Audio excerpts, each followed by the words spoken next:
Here are the details of tonight's programmes. At 7:30, there's the first of a new series of music programmes in which you are invited to sing along with crazy Otto Klemperer. Following this, there will be a discussion between Adam Faith and the Archbishop of Canterbury in the series Stars and Gators. And then there's another edition of that popular program, Any Questions, which this week comes from the public loo at Bath... Oh, I beg your pardon. I beg your pardon, the public bath at Loo.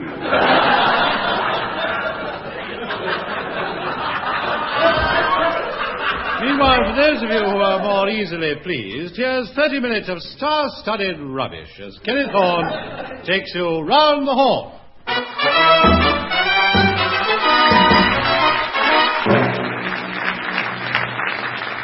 Now, for those of you who missed last week's episode, here is the story so far. In this thrill-packed farrago, we left tough, granite-faced secret agent Betty Marsden being tortured by the inscrutable Japanese upholsterer Kenneth Williams and his almond-eyed cohort, scrutable Hugh Paddock, who, as you may remember, was scruted last week, by the intrepid Inspector Bill Pertwee of the Yard, he of the eagle eye, hawk nose, and pigeon chest.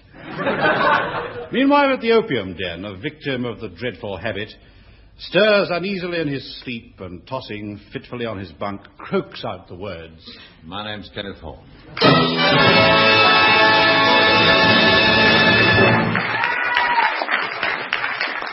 Hello and welcome. Thank you very much, sir. Thank you. Hello and welcome to Round the Horne.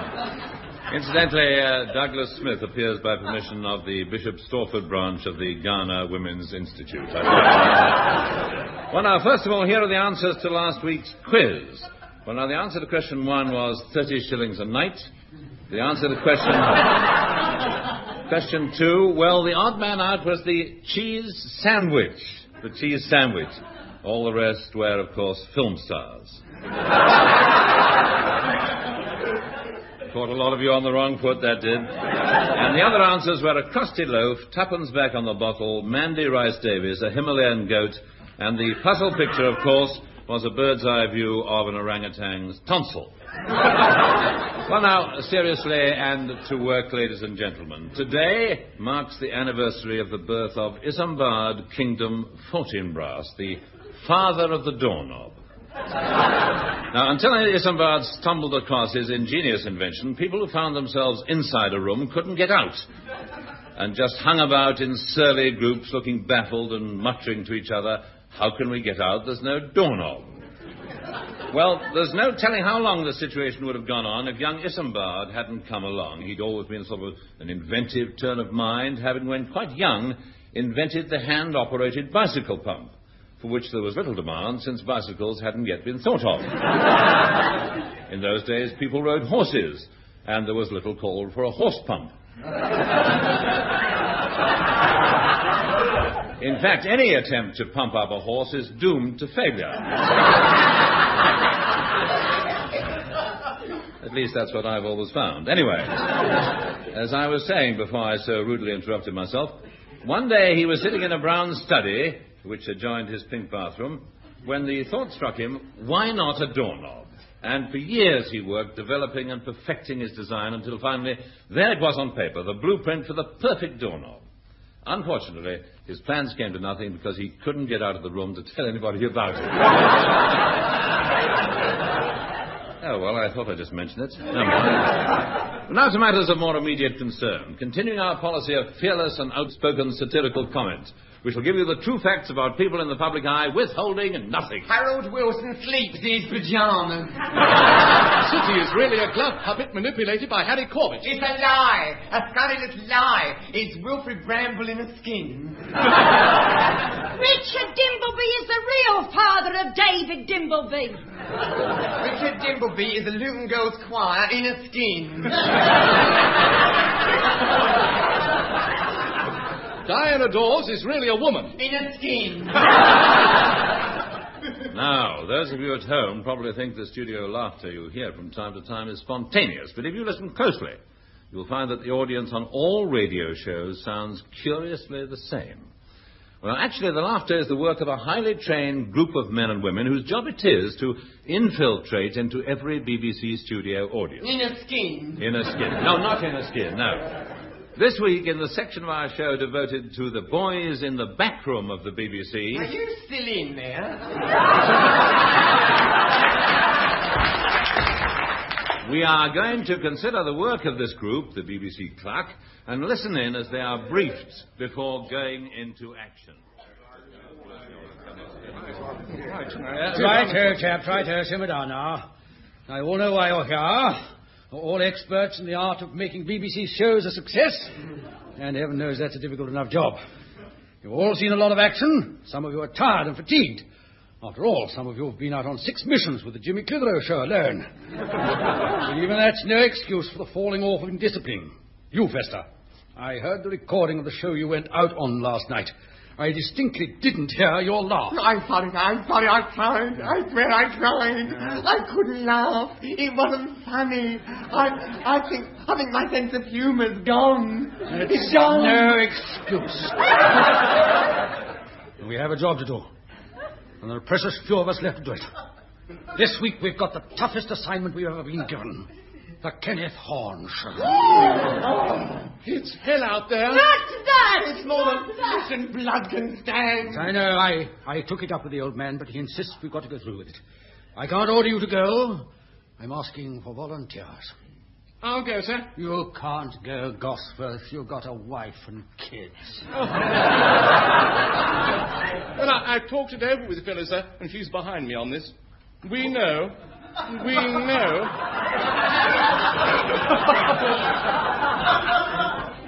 that the BBC's got to be kept going, sir. It's not so much for us. It's for the youngster. Reggie's nearly 10 now, sir. He's a fine little chap, and I want him to grow up in a world that's clean and decent and fine. A world that preserves the best things in the British way of life. 20 questions. Cicely Courtney's Theatre. The Billy Cotton Band Show. Good man, Gosforth. I knew I could count on you. Oh, thank you, sir. And if I don't come back, look after Phyllis, will you, sir? And see that Reggie gets a request played on children's favourites. You are a very brave man, Captain Gosforth. I will go too, sir. No, Francois. Oh, yes. The Kenneth Horne show is no place for a woman. Go. Your job is here, writing interminable letters to the Radio Times asking to hear Scrapbook for 1926 again. But I want to see some action again, sir. I'm sorry, Francois, you're staying. That is an order. Yes, sir. I'd like to go myself, but I can't blast my gammy leg. How did you get that, sir? It was when I was on active service on those with the days. I was trampled on by a horde of old age pensioners during the military two-step. I'm sorry, sir. I didn't know. That's all right, Gosforth. Right. Gosforth, you'll lead the applause.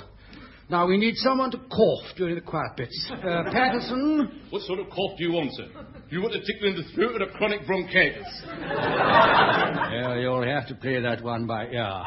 Right, now, we're still a man short. Fester, you've got a good laugh. No, sir, not me. I don't let you down. I've been on 2 Kenneth Horne shows in the past, sir. You don't know what it's like out there. You don't know what it's like. You can't laugh at it. There's nothing to laugh at. I can't see the jokes. You don't have to see the jokes. Your job is to laugh. No. Oh, send me anywhere you like. Put me on any questions again. I'll obey orders this time. I'll ask any stupid questions you like. I don't care what I do. I'll even put on a wig and sit in the audience on easy beat. It's not Kenneth Horne. No, I can't. You can't make me. I won't. Thank you, sir. I deserve that. All right, I'll volunteer. All right, then. Well, that's it, chaps. You know your jobs. Off you go. Good hunting and good luck. Well, Francois, there they go. And there are thousands like them in studio audiences all over the country. giving their all in the BBC's untiring fight for mastery of the air. Once more into the breach, dear friends, and close the wall up with repeats of Under Milkwood. We few, we happy clack of brothers, stand still the studio clock at 10 to 3. Cry God for home and light and network 3.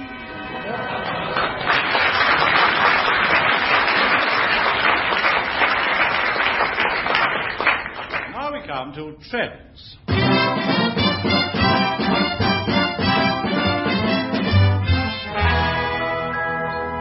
This is the spot in the show, especially for people who are with it. The teen scene jet set. And I think that sums me up rather well. Now, first of all, fashion. This year, everyone is wearing their skirts 3 inches above the knee. I'm not.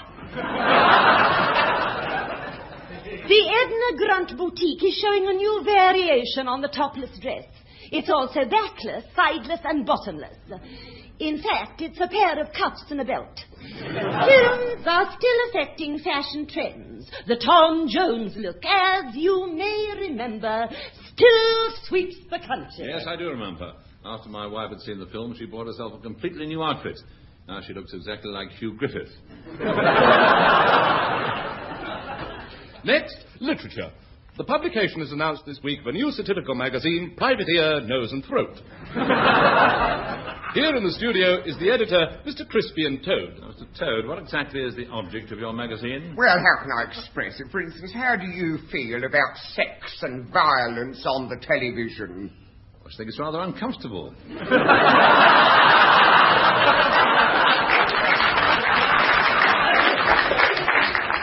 Yes, it makes you uncomfortable, doesn't it? You live in a little cocoon of middle-class respectability.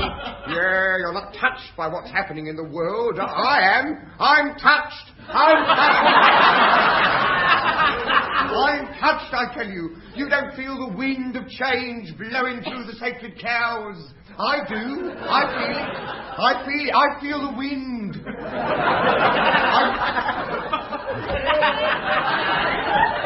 Yes, it must be all that acid comment, doesn't it? There's no need for... No, all right. I don't understand why you're attacking me. I'm a pretty liberal, uncommitted sort of person. So you say. Yes, I do. But you genuflect before the pillars of the establishment all the same. All right. I've seen you at it on the floor. Genuflect. Yes, all right. Do it. All right, sir, if you're referring to last Tuesday, I was tying up my shoelace. Now, this magazine of yours, what sort of stuff are you going to publish? We shall attack people indiscriminately without fear, favour, or the slightest regard for the truth. Our first issue will be entirely devoted to attacking A.J. Pocock. Yes, I had my eye on him for some time. We shall call him a fascist pig, communist dupe, and a liberal. Pretty hard-hitting stuff. You can say that again. We shall say he's the mastermind responsible for such atrocities as purple art trafficking, racehorse doping, and ready, steady, go. And is there any truth in these allegations? Surely he'll sue you for libel. Of course he will. Of course he will, wouldn't you? Well. Yes, he'll sue. He'll sue. I should think he'll get damages of thousands. I don't see the point of your magazine if its sole object is to persecute a perfectly innocent man. I mean, I've never even heard of A.J. Pocock. Of course you haven't. No one has. He's my brother-in-law. Well, then why slander him? We've come to this agreement. I pay him 50,000 quid damages, and with the money, he founds another satirical magazine and slanders me. Then I sue him, and he sues me, and so on and so forth. Really, there can't be any profit in such an enterprise. Where's the point? Well, I thought everyone knew that. You have to sue. You've got to keep suing and suing and suing. When you're in the satire business, you've got to have a mind like a sewer.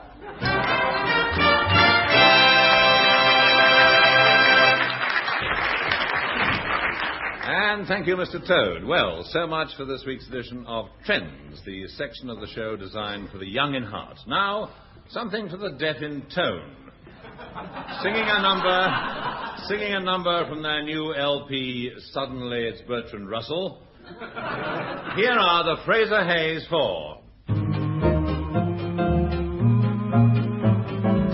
What good's a gal without a guy? What good's a gal without a guy? What good's the moon without the sky? No good without the sky. What good's a moonlit night without someone to hold you tight? What good's a gal without a guy? What good's a face without a smile? Throw all your cares away. A frowning, tedious and Let's see a smile today. What good's a telephone without someone to call your own? What good's a gal without a guy? Doo-ba-doo-ba, who wants to live alone and like it? You need a man around to build up your morale. To light a match, you've gotta strike it. When you're alive and you're young, a thing has gotta be fun. What good's the mince without the pie? Ooh, what good's the fork without July? Ooh, start wearing that baby stare, perfume flowers in your hair. Come and get a twinkle in your eye. What good's a guy without a guy? Who wants to live alone and like it? You need a man around to build up your morale. To light a match, you've gotta strike it. When you're alive and you're young, the fling has gotta be fun. What good's the earth without the sky? What good's the fork without your life? Stop wearing that baby stare, the perfume flowers in your hair. Come and get a twinkle in your eye. What good's a gal without a guy? What good's a gal without a? What good's a gal without a? What good's a gal without a? What good's a gal without a guy? What good is a gal without a guy?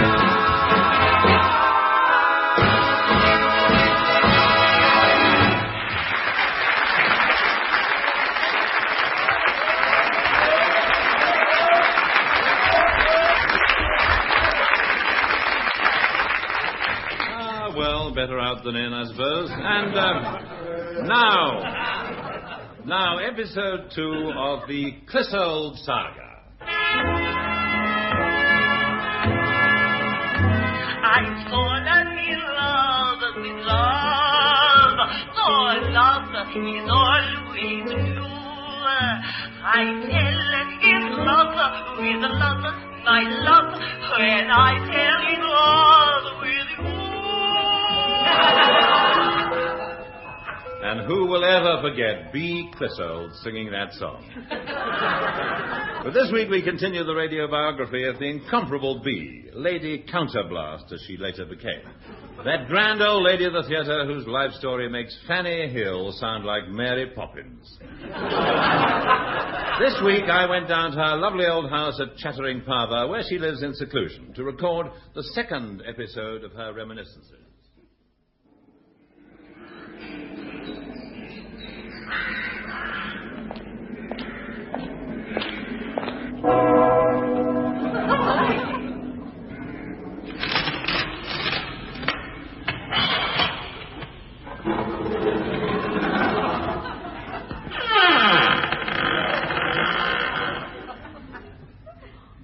£2, please, and a yogurt. Oh, I'm sorry, I thought you... Good morning. You're Spasm the butler, aren't you? Aye, that I be. I be the butler. That's who I be. Who be you? Well, actually, I be Kenneth Horne. Go back to London, young man. Go back afore it is too late. There be a bane on this house, a nameless evil. Strange things lurk here. Nameless abominations abound in this accursed dwelling, not to mention the smell from the drains. 'Tis said a sanitary inspector was fairly done to death here, and his ghastly spectre walks abroad, still brandishing his phantom plunger as he did in life. Oh, I could tell you things. I could tell you things make your hair stand up on end. perhaps not in your case. I've seen things. Don't he ask me what I've seen?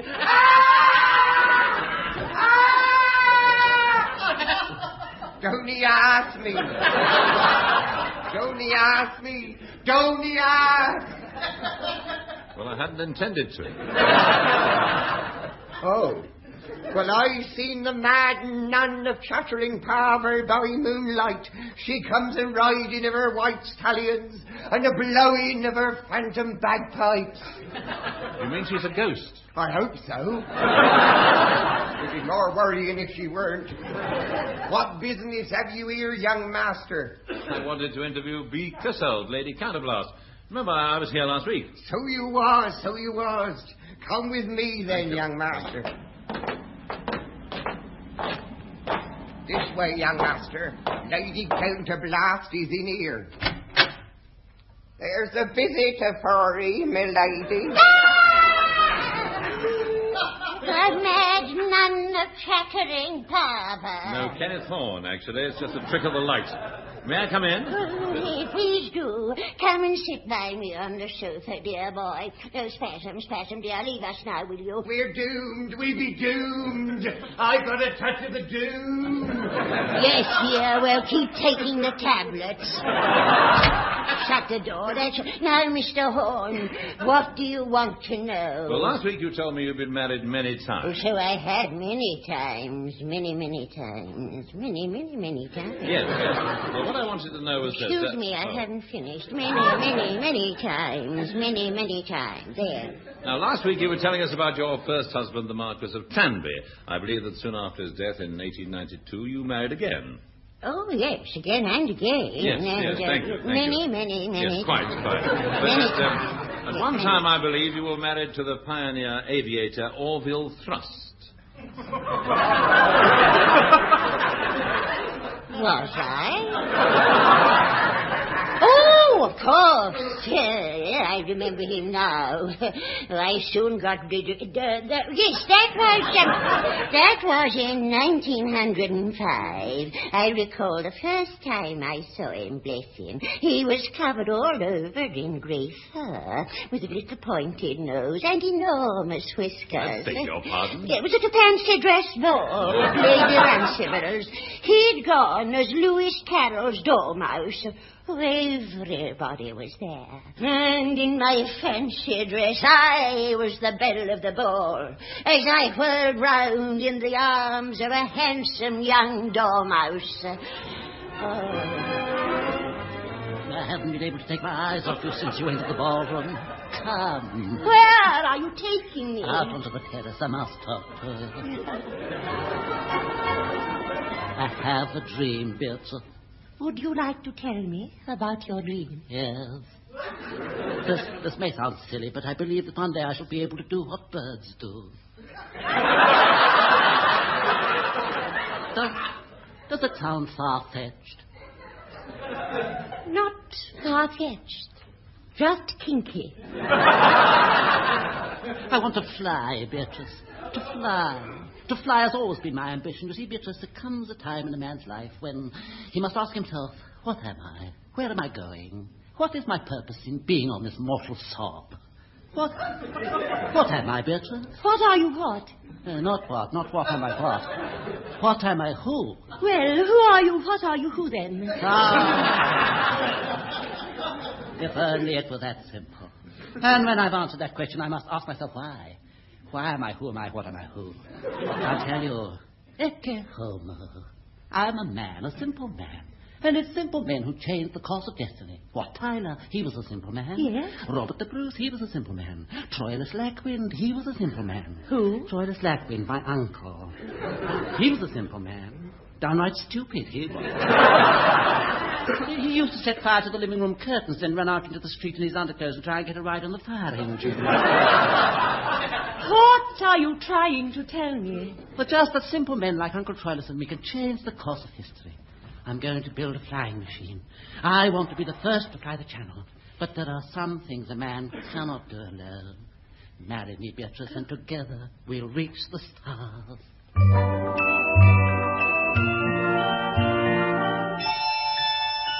so you were married. Yes.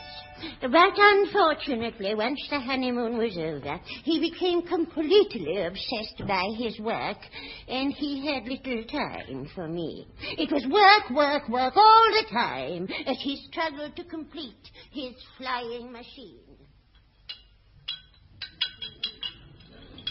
Pass cylinder head, Beatty. Yes, dear. Flange bracket. Piston rings. Thank you, Beatrice. Must you work all the time, Orville, even while we're in bed? Look, your pajamas are covered in sun foil. The bed's full of bits of machinery, and it's most... My crankshaft, I've been wondering. Orville, what's happened to all those little tendernesses you used to show me? Are we drifting apart? I'm sorry, Beatrice. I've been a blind fool all these months. Come here, darling. Oh, darling. Will you be wanting me any more tonight, sir? And do you have to have him in bed with us?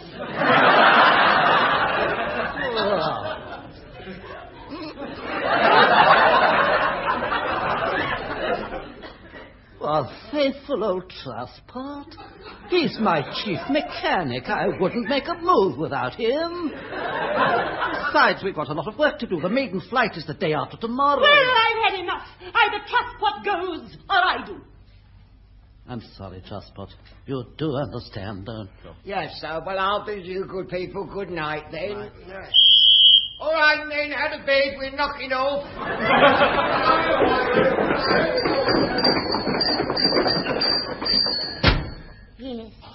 Yes, Mr. Horne, we had our little squabbles, but taking it all in all, life was absolute hell. But then came the great day, the day on which Orville was to attempt his channel flight.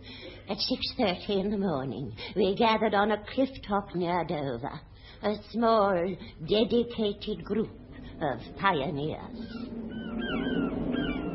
Well, Trustpot, faithful old greasy mechanic, what do you think of her? She's a bit crude and primitive, but do you think she'll do it? Well, from what the boys tell me, she will.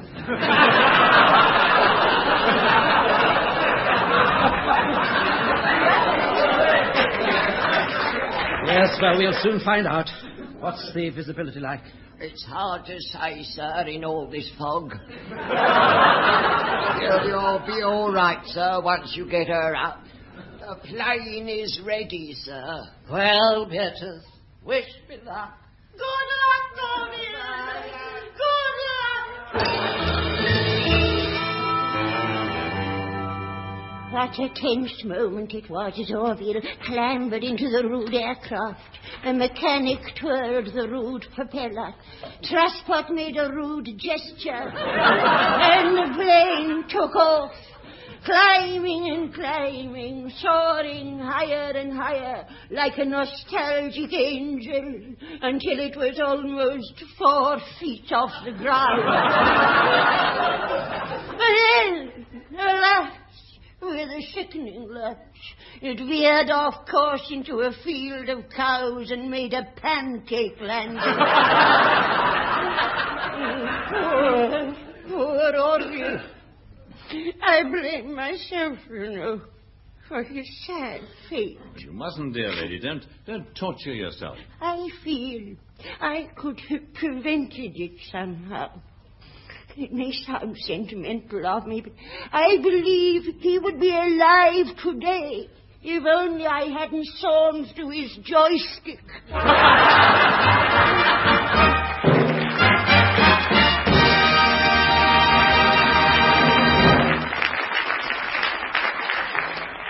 What a lovable old homicidal maniac she is, isn't she? Well, that episode of the B. Clissold story brings our show to a close, except for the results of the limerick competition. As you may remember, last week we supplied the first 2 lines, and we asked listeners to complete the limerick. This is the winning entry from a Mrs. Ewing of Earl's Court Terrace, W8. The Bishop of Bagshot was knocked when a pretty young barmaid remarked, "Do go steady, old dear, that's your 8th ginger beer. you'll forget where your mitre is parked. Well done, Mrs. Ewing. Now, the opening lines of this week's limerick are: a TV contestant called Fox once opened the mystery box. All you have to do is to complete the limerick. I'll repeat the first two lines. A TV contestant called Fox once opened the mystery box. And send your entries to me, care of the BBC, London, W1. And to the sender of the best completed limerick goes the bumper prize of an evening out with Elizabeth Taylor. And this includes cocktails, theatre tickets, a dinner for two at a leading hotel, and a punch in the teeth from Richard Burton. Bye for now. See you next week.